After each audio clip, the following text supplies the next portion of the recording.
A paz do Senhor, seja bem-vindo a mais uma aula aqui do EBD em Foco. Meu nome é Herberson, vou ministrar agora a lição número 4, a lição que traz como título A Iluminação Espiritual do Crente. Bem, nós estamos estudando a revista da CPAD, aí o segundo trimestre do ano 2020, essa revista que está estudando a carta de Paulo aos Efésios. Nós já estudamos aí 3 lições, todas comentando o capítulo 1. Vamos encerrar o comentário do capítulo 1 na aula agora, nesta aula da lição número 4. Então, você que é professor da EBD e está acompanhando aí as lições da EBD, você tem que estudar as lições anteriores para entender esta lição. Vamos supor que você ficou na escala para ministrar a lição 4. Vamos supor que você não pegou na revista para estudar as lições anteriores. Nesse caso, eu recomendo você a dar uma estudada, porque é uma continuação, uma aula está ligada à outra. Então, na aula anterior, nós falamos das bênçãos espirituais, falamos de eleição, predestinação, falamos de santificação e agora vamos finalizar essa parte aí do primeiro capítulo aos Efésios, né, o apóstolo Paulo passando instruções àquela igreja. Então, Paulo, aqui ele começa, aqui no caso aqui, ele encerra este capítulo, né, no caso o primeiro capítulo, e ele vai encerrar fazendo uma oração, pedindo para que Deus possa iluminar os crentes, e vai falar dos objetivos dessa iluminação, vai falar do poder de Deus que manifestou-se em Cristo.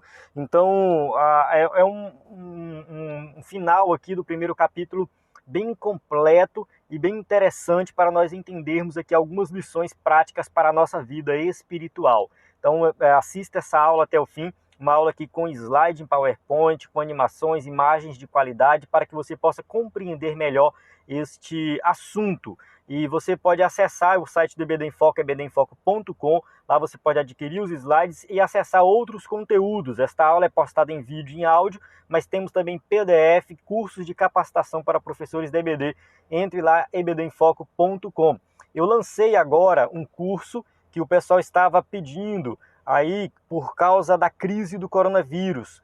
Todo mundo quer saber como ministrar aulas online. Então eu fiz um curso e aí, olha aí na seta, a seta está apontando onde você acessa este curso.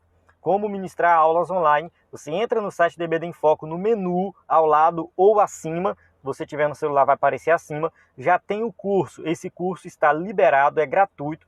Você não precisa cadastrar, não precisa fazer login, não precisa pagar, é liberado. É um curso básico que eu explico aqui como que eu faço para gravar aulas em situações que tenho pouco recursos. Então eu uso o celular, então eu mostrei que você pode usar o celular, usar o fone de ouvido do seu celular como microfone, você pode, não precisa se preocupar tanto com iluminação, eu dou algumas dicas sobre iluminação, eu falo sobre edição do vídeo, eu falo sobre aulas ao vivo. Então, este curso é um curso bem básico, mas é um curso muito bom para quem quer começar a gravar videoaulas ou fazer aula ao vivo, até mesmo por causa da crise do coronavírus, que você pode estar sem EBD na sua igreja e você pode suprir a aula da EBD através de uma aula online. E, inclusive, eu ensino como que grava dessa forma que eu estou gravando aqui, filmando com o slide. Então, você pode fazer a sua própria aula usando o slide do EBD em Foco. Eu estou liberando aí para você que é assinante do EBD em Foco, usar o slide ministrando uma aula aí para os seus alunos com o slide. Eu ensino como que faz isso lá neste curso. Então acesse aí o curso, o site do EBD em Foco, ebdemfoco.com, para ver esse curso.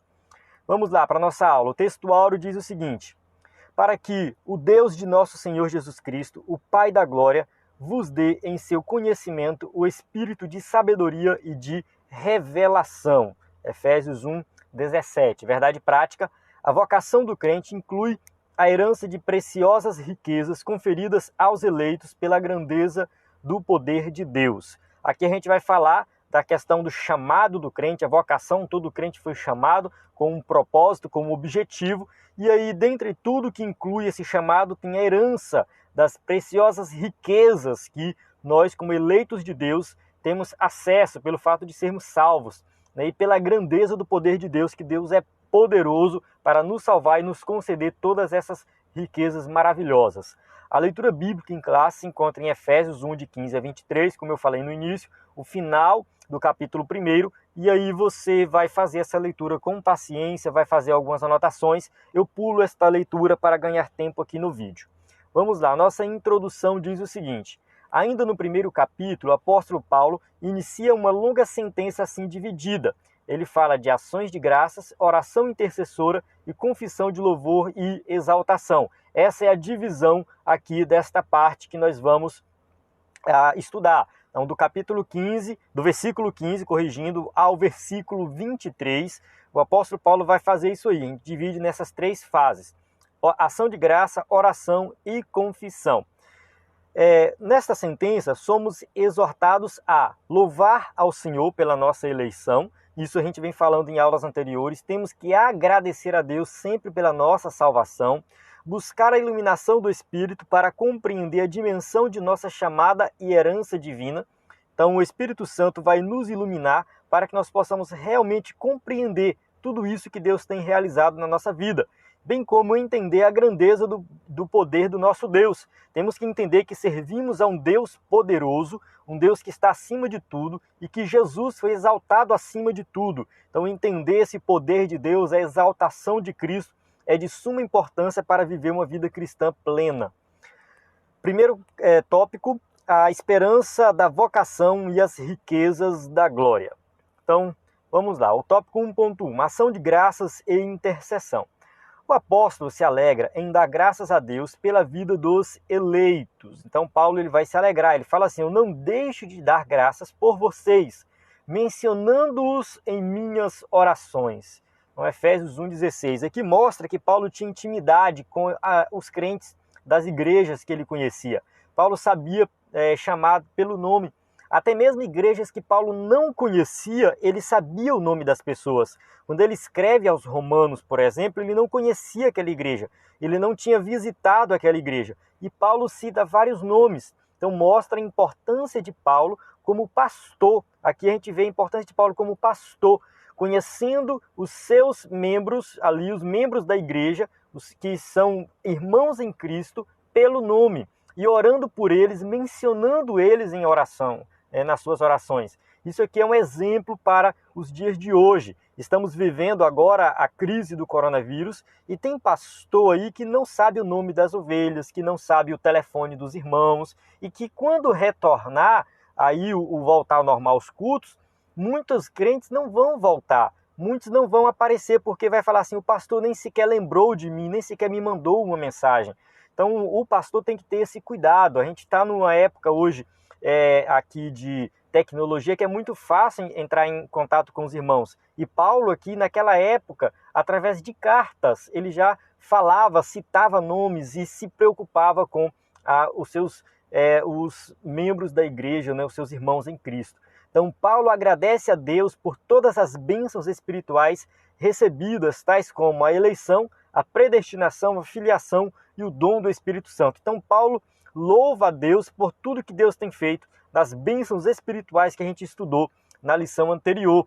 Ele intercede para que seja concedido aos seus leitores o espírito de sabedoria e de revelação. A sabedoria aqui não é qualquer sabedoria, né? A sabedoria que é um conhecimento amplo que vem de Deus.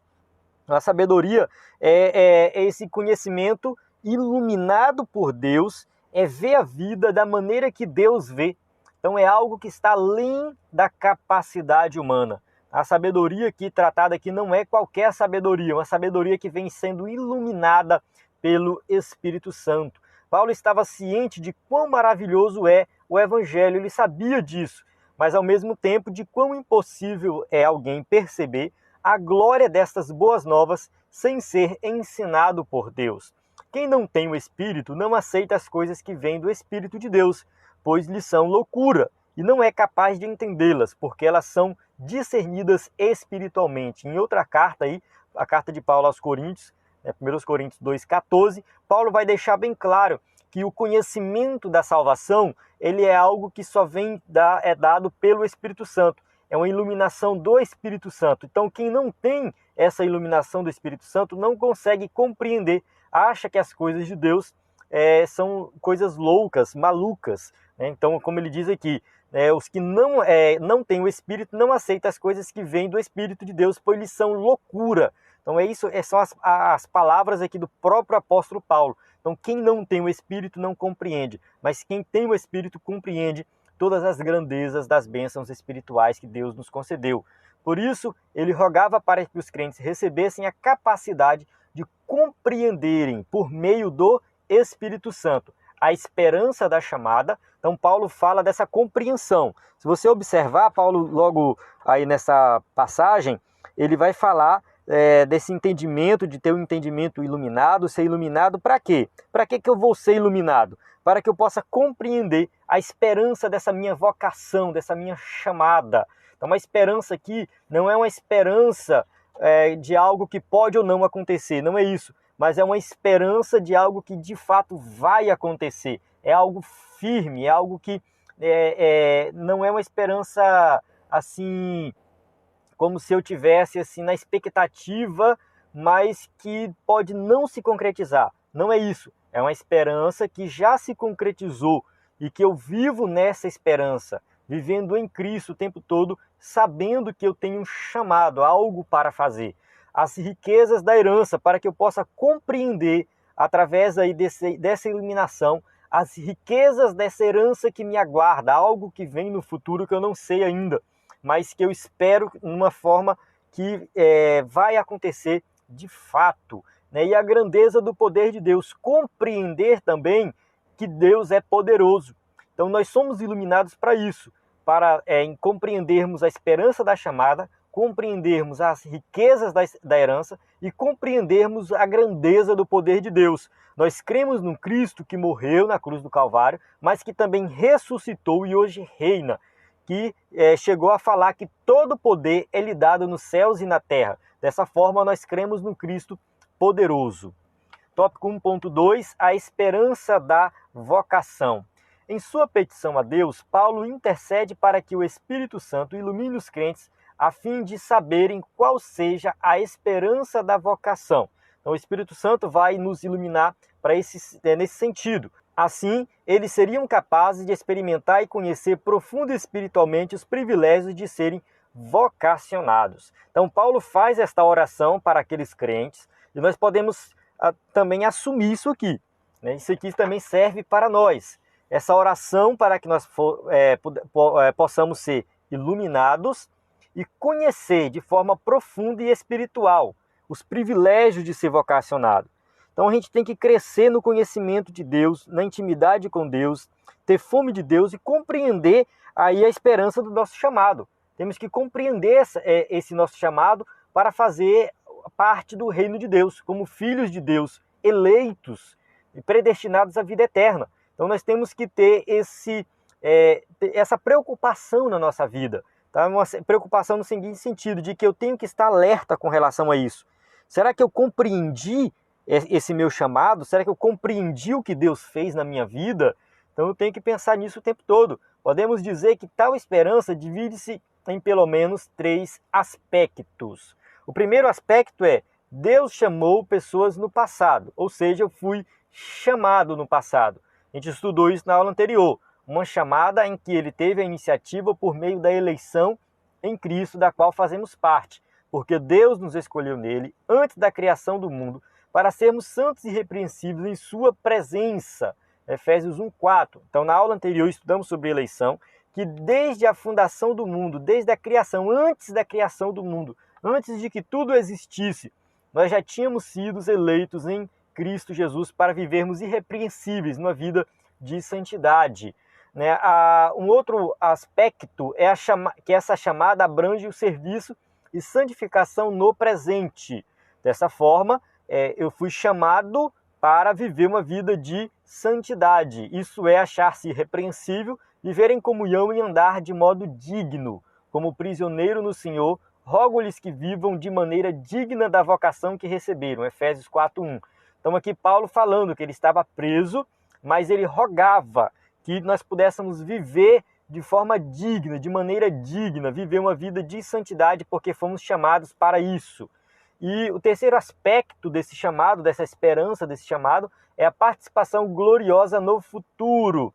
Sabemos que Deus um dia vai nos levar para a glória, que compreende a vida eterna e a esperança de conhecer a Deus face a face. 1 Coríntios 13:12 diz: agora, pois, vemos apenas um reflexo obscuro como um espelho, mas então veremos face a face. Agora conheço em parte, então conhecerei plenamente, da mesma forma como sou plenamente conhecido. Dessa forma, aqui nós um dia iremos estar face a face com Deus, estar na presença de Deus, sentindo ali a sua presença eternamente, algo completo, pleno, não em parte, como diz aqui a passagem aos Coríntios, não mais em parte, mas de forma plena, completa, eu irei conhecê-lo. 1.3 As riquezas da glória da sua esperança. Na oração, o apóstolo pede para que os crentes entendessem as riquezas da glória da sua herança. Versículo 18 aí do primeiro capítulo, herança. O que é essa herança? A expressão sua herança enfatiza o que Deus deu aos seus eleitos. Nós já herdamos algo de Deus. Este versículo aqui, alguns teólogos vão divergir com relação à sua interpretação por causa da tradução ali do grego, do original. Alguns vão dizer que a herança aqui é a herança de Deus, que os crentes são herança de Deus, e outros vão dizer que aqui são a herança dos crentes, que Deus vai outorgar aos crentes. Aqui o escritor da revista pega esta interpretação, que é a herança que os crentes vão receber. Então enfatiza o que Deus deu aos seus eleitos. Já o termo riqueza refere-se às maravilhas, bênçãos que acompanham o plano da salvação. Quais são essas riquezas da glória do plano da salvação? O perdão dos pecados, a adoção de filhos e as bênçãos que serão desfrutadas no porvir, ou seja, no futuro. Nós recebemos o perdão dos pecados no passado, fomos adotados como filhos e um dia iremos estar na sua presença eternamente. No dia aprazado, os fiéis estarão reunidos nas bodas do Cordeiro. Apocalipse 19:9 diz: E o anjo me disse, escreva, felizes os convidados para o banquete do casamento do Cordeiro. E acrescentou, estas são as palavras verdadeiras de Deus. Então os salvos tomarão posse da herança preparada desde a fundação do mundo. Então os salvos em Cristo Jesus irão estar com ele nas bodas do Cordeiro, vivendo eternamente ali com Deus. Tópico 2, a sobreexcelente grandeza e força do poder divino. Então a gente encerra o tópico 1 e vamos nos aprofundar agora sobre a força e o poder de Deus, algo que também é destacado no capítulo 1. Então no primeiro tópico, enfatizamos aí essa questão da nossa herança, desse nosso chamado, aí que fomos iluminados para compreender a esperança da nossa vocação, as riquezas da glória da sua herança, e também agora nós vamos compreender sobre a questão do poder de Deus. Temos que, somente através da iluminação do Espírito Santo, que também compreendemos o quanto Deus é poderoso. 2.1 A sobreexcelente grandeza do seu poder. O apóstolo orou para que os salvos pudessem entender a sobreexcelente grandeza do poder de Deus. Então isso aqui é mais uma fase da nossa compreensão, a iluminação que recebemos é para compreender também o quanto Deus é poderoso. A palavra sobreexcelente, do grego hyperbalo, que na forma adjetivada significa extraordinário. Uma passagem de Coríntios vai usar essa palavra também, 2 Coríntios 4:7, porém temos este tesouro em vasos de barro, para que transpareça claramente que este poder extraordinário provém de Deus e não de nós. Deus é poderoso, o seu poder é sobreexcelente, extraordinário, acima da nossa compreensão. Então, nós não temos a capacidade de compreender por completo, mas Deus revela aqui nas Escrituras que Ele é poderoso, Ele está acima de qualquer coisa, acima de qualquer domínio, acima de tudo. Então, o seu poder é infinito. Aqui o apóstolo Paulo, ele coloca também a questão da grandeza do poder de Deus. Então a grandeza do poder de Deus é algo também que temos que enfatizar, sobre a excelente grandeza do poder de Deus. A palavra grandeza aí, majetos do grego, o objetivo é enaltecer a magnitude do poder de Deus e que a tudo sobrepuja. Então aqui tem a citação de Mateus 26:64, esse versículo aqui, Jesus conversando com Pilatos ali, fala dessa questão, desse poder de Deus, ele cita aqui a direita do Todo-Poderoso vindo sobre as nuvens do céu. Então fica claro aqui que Deus, o seu poder é grande, acima de tudo. E a palavra poder sendo destacada aqui, poder, significa o que? Do grego é dunamis, ou dinamis, como alguns falam por aí, daí vem a palavra dinâmica. Quem já estudou física, estudou dinâmica na física. Então, dinâmica tem a ver com dunamis, que é a origem aí da palavra poder. Indica feitos miraculosos que requerem força fora de medida. Então, fala do poder de Deus em todos os aspectos, inclusive em relação a milagres. Atos 8,13 relata isso, fala assim: o próprio Simão também creu e foi batizado em seguida, e seguia Filipe por toda parte, observando maravilhado os grandes sinais e milagres que eram realizados. Então aqui fala de sinal, de milagre, mas o poder de Deus não se resume somente a isso. Se resume a tudo que existe na face da terra, tudo que foi criado no universo foi mediante o poder de Deus. Logo, a repetição desses termos indica que apenas o maior de todos os poderes é capaz de realizar a transformação e a salvação do homem. Então, a salvação, a libertação do pecado só vai acontecer mediante a ação poderosa de Deus. E que somente um poder tão grande assim pode operar e concretizar as bênçãos inclusas na esperança da vocação e nas riquezas da herança. Somente um Deus todo-poderoso. Nós não cremos em um Deus fraco. Nós não cremos em um Deus que morreu numa cruz e ficou numa cruz. Ele não ficou na cruz. Ele saiu da cruz, ele ressuscitou. Ele está nos céus e reina sobre tudo. Então estamos falando de um Deus todo-poderoso, de um Cristo todo-poderoso. 2.2, a força do poder divino. E qual a sobreexcelente grandeza do seu poder sobre nós, os que cremos, segundo a operação da força do seu poder. Então, versículo 19 vai enfatizar aí, mais uma vez, essa questão do poder de Deus. O apóstolo faz o uso de 3 vocábulos aqui, concordes entre si: operação, força e poder. Vamos estudar cada um de forma detalhada aí. Operação do grego energeia, também significa eficácia. É daí que vem também a palavra energia, Então, a palavra usada aqui é a eficácia, tem a ver com eficácia. A força, a palavra força aqui, kratos, do grego, traz a ideia de intensidade, algo intenso.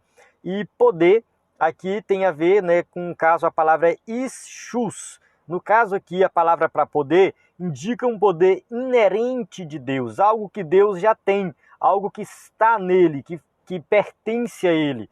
Então, a operação da força do seu poder é justamente esse poder que está aí inerente a Deus e que age sobre nós de tal forma que nós possamos entender aí a salvação. Nós cremos mediante esse poder. Nós somos salvos por causa deste poder.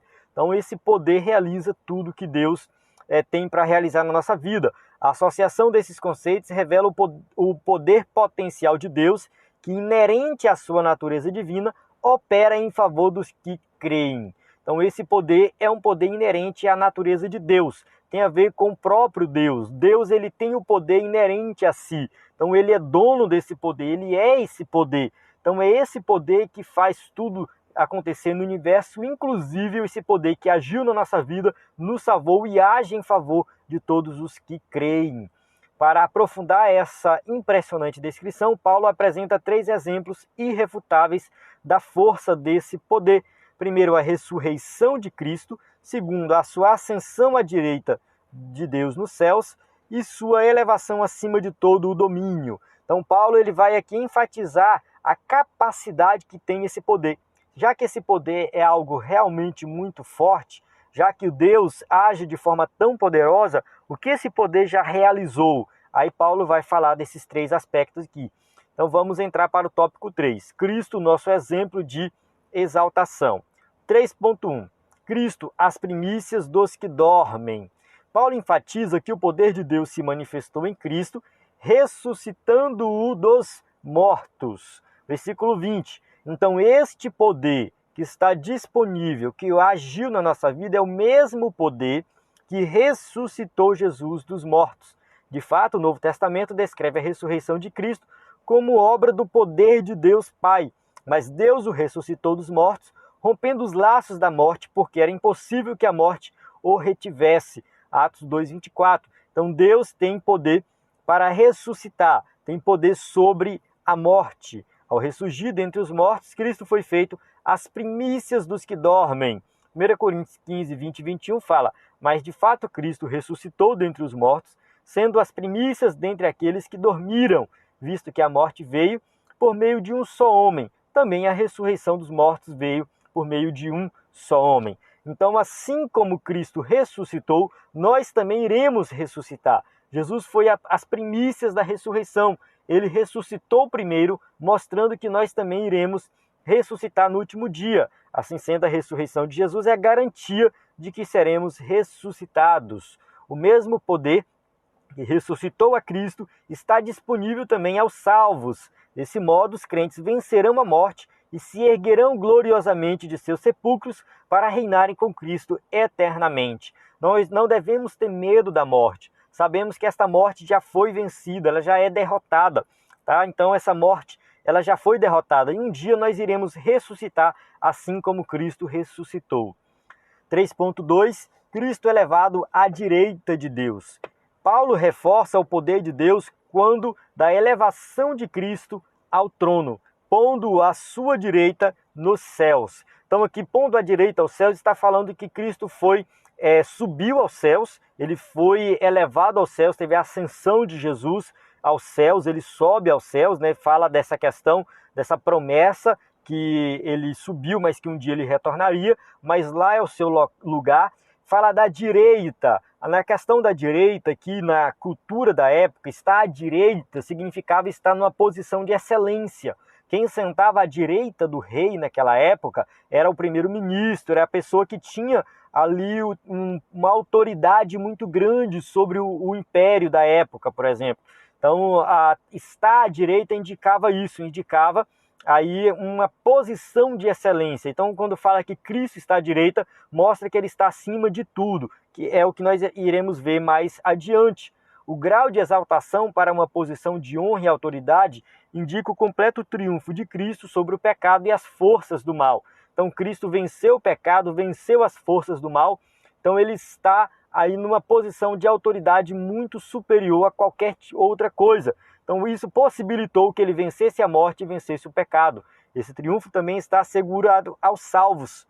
Os salvos já venceram o pecado em Cristo. O aguilhão da morte é o pecado e a força do pecado é a lei. Mas graças a Deus que nos dá a vitória por meio de nosso Senhor Jesus Cristo. 1 Coríntios 15, 56 e 57. Então em Cristo nós somos salvos porque está disponível para nós este poder. Este poder que exaltou Cristo é o poder que nos salva, nos liberta do pecado, nos liberta da lei e nos garante a salvação.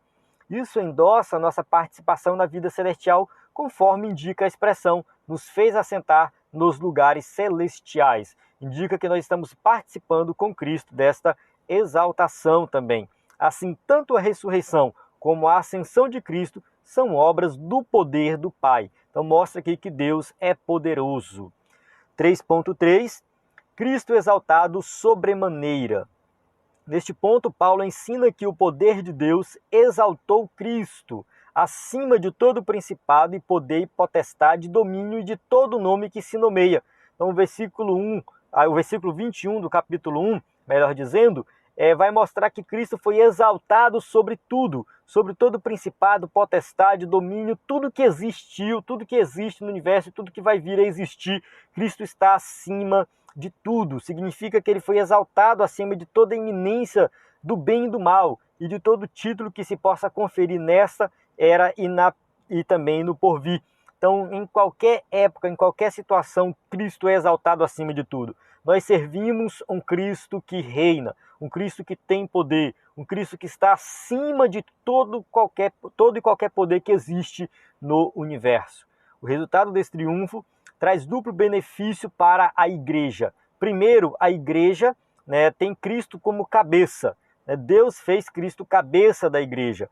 Segundo, que Deus designou a igreja para ser a expressão plena de Cristo. Então a igreja aqui na terra ela vai representar Cristo, é a expressão plena de Cristo. A igreja é o corpo de Cristo. Então ela tem que mostrar, agir como Cristo agiu. A igreja somos nós, é o conjunto de todos os salvos. Então, o conjunto de todos os salvos, agindo como Cristo agiu, aí sim, nós nos tornamos a expressão plena de Cristo. Então, diante das situações da vida, das circunstâncias, das injustiças, o cristão tem que se posicionar como Cristo se posicionou. Tem que se posicionar como Cristo posicionou e agiu naquela época que ele viveu aqui na Terra. Ele deixou o exemplo. Então, nós, como crentes hoje, temos que olhar para o exemplo de Cristo e viver como ele viveu. Assim, nós estamos sendo a expressão plena de Cristo, fazendo o papel da igreja. A igreja tem que se destacar como igreja, né, tendo Cristo como cabeça, né, seguindo a Cristo e não seguindo a instituições humanas ou políticos ou isso ou aquilo. Não, a igreja não tem nada a ver com essas outras instituições. A igreja segue Cristo, porque ele é o cabeça. E significa que nenhum poder pode prevalecer contra a igreja do Senhor. Mateus 16:18 fala: eu lhe digo que você é Pedro, e sobre esta pedra edificarei minha igreja, e as portas do Hades não poderão vencê-la. Tá? Uma outra tradução fala que as portas do inferno não prevalecerão. Então nada consegue vencer a igreja, ninguém consegue derrotar a igreja. A igreja de Cristo, como começa a agir como igreja, buscar o poder de Deus, confiar em Deus e não no homem, mas quando ela começa a confiar em Deus, ela vence. Todas as vezes que a igreja confiou em Deus, ela venceu, ela agiu da forma correta e venceu. E todas as vezes que a igreja confiou no homem, confiou em instituições humanas, confiou no Estado, confiou em político, ela perdeu. Então, nós temos que estar firmados em Cristo. As portas do inferno não prevalecerão contra a igreja, enquanto a igreja de fato estiver fazendo papel de igreja. Certo? Então a gente chega aí à nossa conclusão, e que diz assim: embevecido com as bênçãos espirituais, Paulo mantém a adoração contínua ao eterno Deus, atitude que deve ser seguida por todos os salvos. Então Paulo ele vai aí falar das bênçãos espirituais e vai adorar a Deus por tudo que Deus tem nos concedido. Então a compreensão das dádivas da salvação demonstra o excelso valor daquilo que Deus fez por nós. Seus atos poderosos viabilizam a transformação e a glorificação dos que creem. Então a gente tem que compreender aí as dádivas da salvação que nós recebemos. Então você tem usufruído as riquezas que Deus tem te dado em Cristo, nas riquezas que nós temos em Cristo.